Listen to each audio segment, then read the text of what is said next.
Hi friends, my name is Ray. I'm a certified master beekeeper, and today I'm going to give you 10 essential tips to keep you from killing your bees if you are interested in getting started in beekeeping this next year. And when I'm all done, I'm going to give you one bonus tip, so please stay tuned to the end.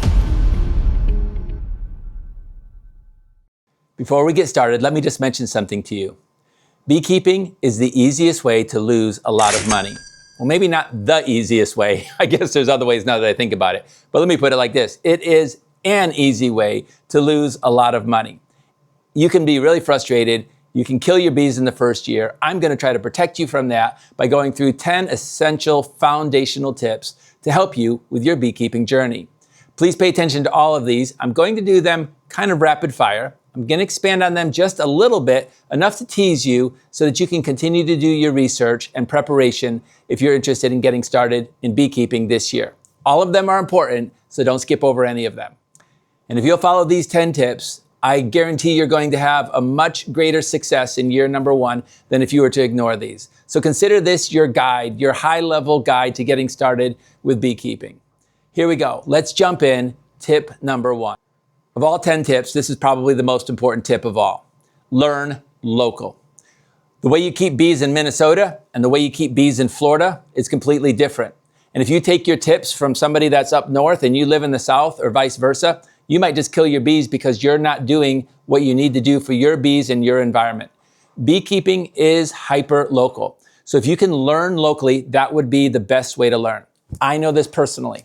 I've kept bees in Vermont and I've kept bees in South Carolina. And I've learned how radically different, and the challenges that each state has just has different complexities to it. So learn local. So how do I do that? Well, if you're going to learn local, that means join a local beekeeping club or association so that you can find a mentor or other beekeepers to discuss the challenges that are around you. Number 2, take a beekeeping class. Now, I suggest that you take a beekeeping class from your local beekeeping club, if at all possible, or a state organization, if at all possible. This is going to give you the best information, and it's going to allow you to get connected with other beekeepers in your area. But if none of that is available, the next best thing is to take an online class, which, by the way, I offer. I have a full 40-lesson beekeeping class that you can take on my website. The purpose of this video is not to promote my class, so I'm just going to give you the link right here. You can check it out yourself. That's all I'm going to say. But most important is that you learn beekeeping. You can learn beekeeping through a class like I mentioned. You can learn beekeeping through a book. You can learn beekeeping through a good mentor, but you have to learn. Beekeeping is not one of those activities that you can say, I'm going to jump out of the airplane and then I'm going to figure out how to use my parachute while I'm in mid-flight. And that's what some people do. They buy their bees and then they say, then I'm going to figure out beekeeping. And inevitably, they lose a lot of their hives unnecessarily. Every beekeeper is going to lose some hives, but I'm talking about unnecessarily. So tip number 1, short and simple, is learn. Educate yourself before you get started, and it's best to learn local. Get yourself well informed so that when you get your bees, you have some sort of an idea of what you're doing when you open up that hive.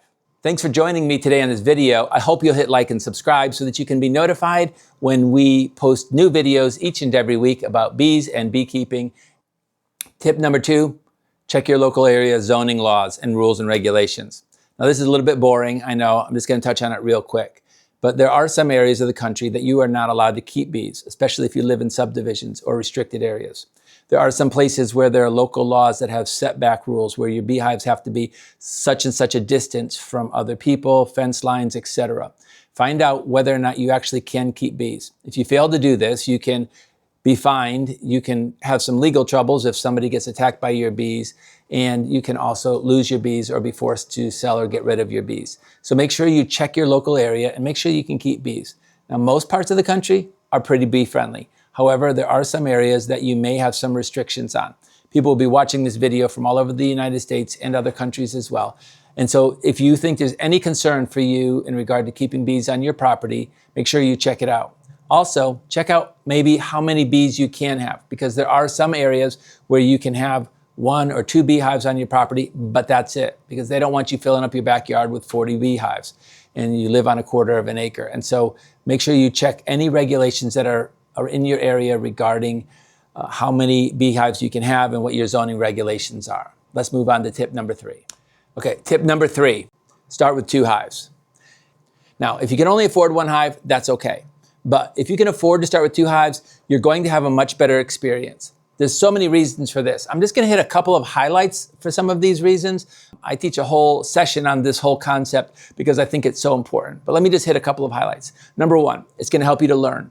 You'll be able to have something to compare your hive against to know whether your hive is doing well or doing poorly. If you have 2 hives, one is really thriving and busting and producing massive amounts of bees and honey, and the other one is barely surviving, you got to discover what's going on in the weak hive. But if you only had 1 hive, you have nothing to compare it against. Secondly, you can share resources. You can share frames of brood from the strong hive to the weak hive. You can share honey, frames of nectar, etc. And if one of your hives goes queenless, you can share a frame of eggs from one hive to the other to allow them to produce a new queen. There's so many advantages to 2 hives. I'm just gonna stop there and keep it really simple for this video, but I wanna encourage you, if you're gonna get started with bees, and if you can afford it, go ahead and start with 2 hives rather than 1 hive. Tip number 4 is order your bees in the winter. Most people order their bees for the new year in January and February, in almost all the country. Now you need to find a place locally that you can buy them from, but you need to understand you just can't walk into your bee supply store sometime in May or June and say, yeah, I'd like to pick up some bees. They're probably not going to be available at that point. They are livestock, they do have to be produced, and there's a limited supply each year. Order your bees in January and February. Bees typically come in 2 different ways. They come in nukes, which is like a 5-frame mini hive, and they come in a package, which is about 10,000 bees and a queen. There's advantages and disadvantages to both of them. And I have another video on my channel, which I'll show you the thumbnail right here, that goes through all the advantages and disadvantages between nukes and packages. I encourage you to check that out if you'd like to learn some more about what kind of bees you think might be best for you to order. Tip number 5 is in regard to location. Specifically, I want to just talk about one thing in regard to location, and that's the sun. It's best, if possible, to put your bees in full sunlight, not underneath trees or not in the woods, although that will work, but if you can put them in full sunlight, they're going to be much more active. It's actually the sun that wakes the bees up in the morning and gets them going. In the winter months, that sun beating on the hive can produce some warmth, and there's also going to be less pests if you don't put your hives underneath trees or in shaded areas. And so when you're setting up your hives, set them up in such a way that they can get some sun. Now, the reason why this is an important tip is you need to think this through before you put your bees on your property.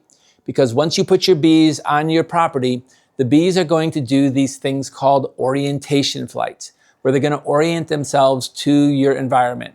They're going to look at the trees, they're going to look at the landscape, they're going to look at everything all around them so that they can find their hive when they come back home. It's almost like an internal GPS that is inside the bee's brain, and so that they can find. Now, if you choose to move your hive after you set your hive up on one side of your property, then the bees are going to go back, the foraging bees are going to go back to the location where the hive once was and wait for that hive to reappear. Eventually, some of them may fly around and find another home, but you may lose some bees as a result of that. So you really can't move your bees once you've established them, if at all possible. Tip number 6, you need to buy some beekeeping equipment. Now, I want to warn you, don't open up the catalog and buy the whole thing. There's a lot of things that you might think that you need, but you're really never going to use, especially if you're just getting started.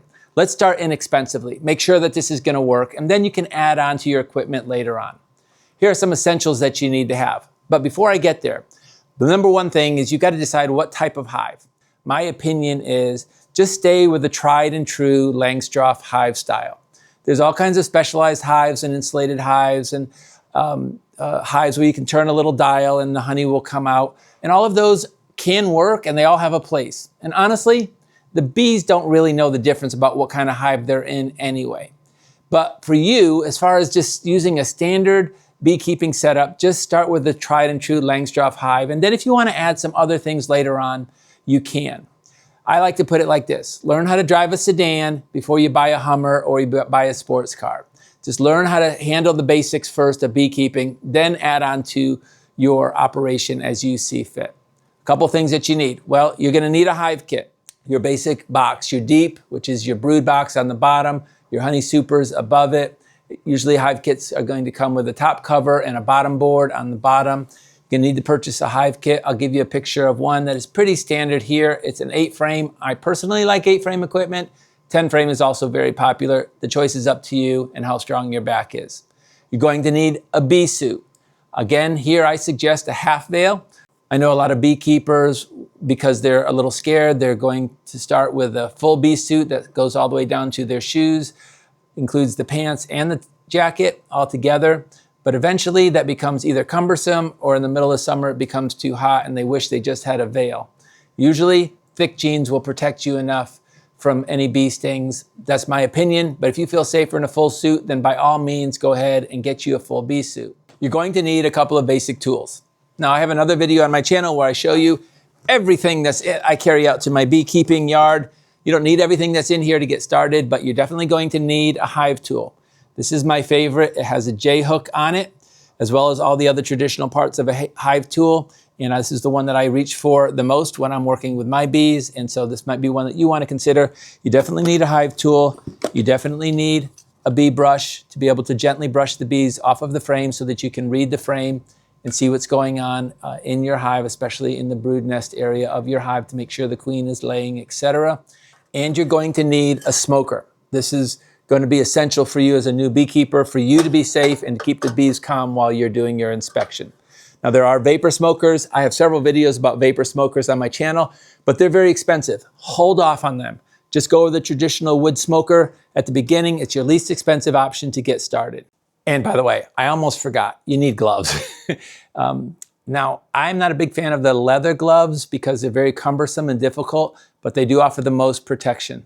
I just use a nitrile glove.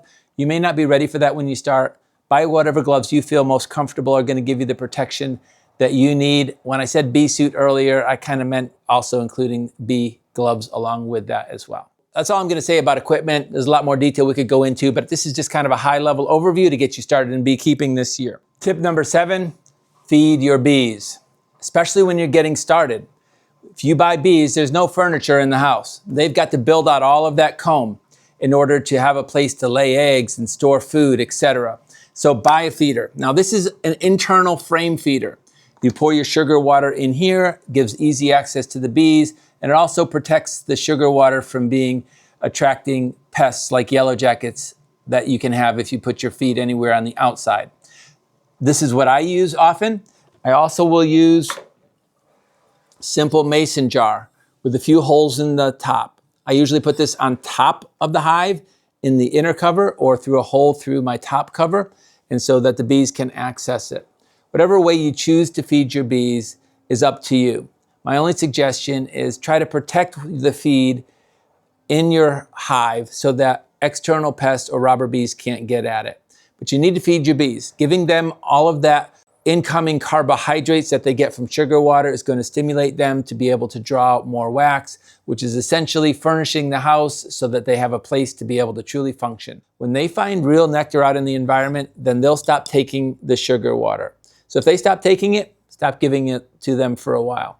But when there's nothing in the environment in early spring, when you're first getting your bees started, and then also in the summertime and fall, give your bees plenty of food their first year. It will really stimulate them to be healthy and strong going into your first winter. Which brings me to my next tip. Tip number 8, no honey in year 1. Shift your mindset. I know new beekeepers, they're like, oh, this is gonna be great. I'm gonna put my bees up, they're gonna make a lot of honey, and then we're gonna have honey, the first year, whatever. And now you may get honey, you certainly are gonna see honey inside of your hives the first year, and you may have enough that you are able to harvest some, but it might just be a token amount, like a frame or 2 frames, in order for you to be able to taste a little bit of the reward for all of your labor. That being said, for most beekeepers, don't plan on taking any honey year 1. Let the bees keep it so that they have plenty of storage for the first winter. And you will find that in most places of the country, there is a time when there's nothing available for the bees and they will eat down. So even though your hive might be full of honey in May and June, when it comes July and August, September, all of a sudden they're going to start eating those resources down. And then there's not going to be as much left for them for those crucial months of December, January, and February. So my advice to you is, this tip is, don't really plan on any honey your first year. Your second year really should be your honey producing year, where you really can plan on coming out of winter. Your bees are already established. They've already drawn the comb. The queen is going to start laying nice and early, and hopefully you're going to have a huge honey crop your second year. Tip number 9, have a plan for your Varoa. When you take your class, or if you take my beekeeping class, you're going to learn a lot about Varoa mites. I also have a comprehensive 45-minute presentation that I do about Varoa mites. It's on my channel. If you go to my playlists and click on Varoa, you'll find several videos on there about Varoa mites. The Varoa mite, or the Varoa destructor, is the number one reason why colonies are collapsing in America. It's basically a parasite that attaches itself to the bee, and it spreads diseases and weakens the bee's immune system. The effect of the Varoa will not show up until wintertime. So your hive can look like it's doing just fine, and most beekeepers are going to have a hard time visually seeing Varoa mites on their bees. They're very small, and they're often on the underside of the bee. So everything can appear to be good. From the outside, you can say my hive is thriving, and then all of a sudden you go in your hive in December, January just to check on things, and they're dead because of the Varoa mite. They had not enough strength to be able to make it through the entire winter.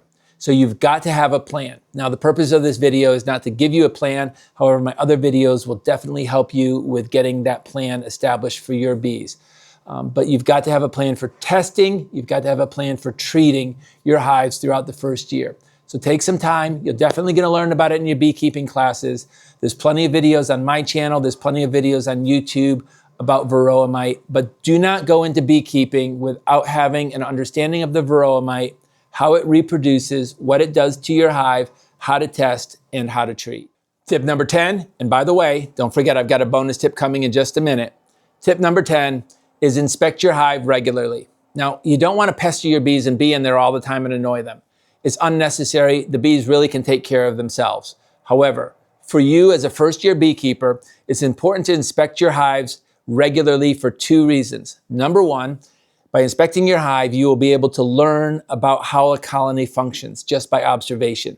You'll be able to tell if they're doing well, if they're doing poorly, if they have enough food, if they have enough brood, if they have swarm cells, and if they're getting ready to swarm. You'll be able to tell if the queen is abandoned the hive or is killed or died, and therefore needs some attention from you to replace that queen, etc. You need to be able to learn. So the number 1 reason why I say you should inspect your hive as a new beekeeper is to really be observant of what's going on inside of the colony. And matching that with your education is going to be monumental. The second reason is you can really prevent a lot of problems by inspecting your hives. And you can discover what your Varoa mite load is. You can discover if there's some sort of disease inside of your hive that you can address. Maybe you need to share resources from another hive and bolster a weak hive, etc. And if you go into your hive regularly, you're going to be able to observe these things. What you don't want to do is buy some bees, put them on your property, and just say, okay, I'm just going to get some honey in December, or maybe that's too late, maybe September or whatever, the end of the season, and just let the bees do their own thing.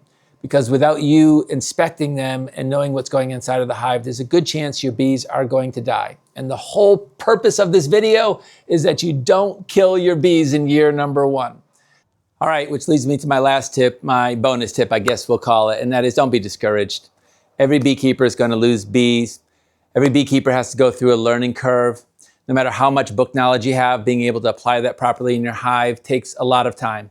So I just want to encourage you, you're going to have some setbacks. You may lose a hive along the way, maybe even 2, but don't give up. Once you get started, you're going to discover that there's a tremendous amount of reward and fulfillment in beekeeping, in learning, in harvesting your own honey, and just watching the growth of your colony.